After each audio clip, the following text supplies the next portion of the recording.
consumptie, dus wie leeft er nog in fantasie? Wat goede voeding en geruild in de farmacie.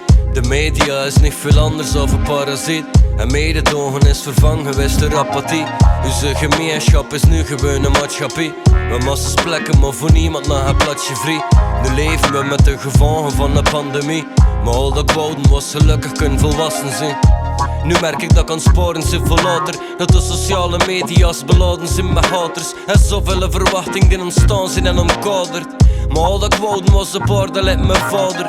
Nu zie je het slechte, maar het goede zit verborgen. Elke dag gisteren zoveel troep voor te bezorgen. We pezen wel aan gisteren, maar we zoeken niet naar morgen. Maar al dat ik wouden was de toekomst zonder zorgen. Al dat ik wouden was een leven met voldoening. Een meisje die me herziet. We maten Bobby dat er sprake is van een ontmoeting. En dagen waarin danken zorgeloos in hand geniet. Ja, al dat ik wouden was een leven met voldoening. Een meisje die me herziet. Maar nu zit ik te midden in een fase van ontroering. Omdat heel de wereld rond me ligt gereduceerd tot niet. De massapropaganda houdt de steden in bedwang. De meeste pedofielen zitten maar voor even in het gevangen. En de grootste boordcrimineel leven lijkt het langst, ja. Maar al dat ik wouden was een leven zonder angst. De winkelketens en alleen een zever in een blik. Een paar rikke biljonairs en het meeste in bezit. In essentie zijn we allemaal alleen een puzzelrit. Maar al dat ik wouden was een klein beetje begrip.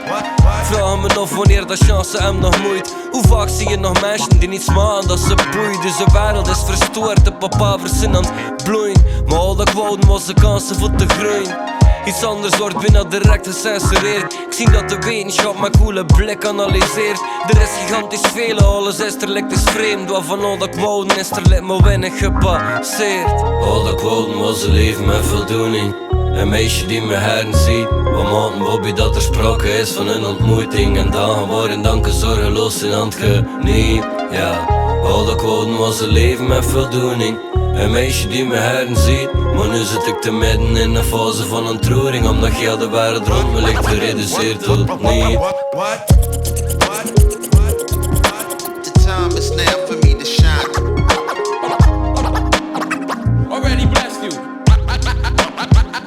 I got you. The time is now for me to shine. Welcome to reality. See, times is hard.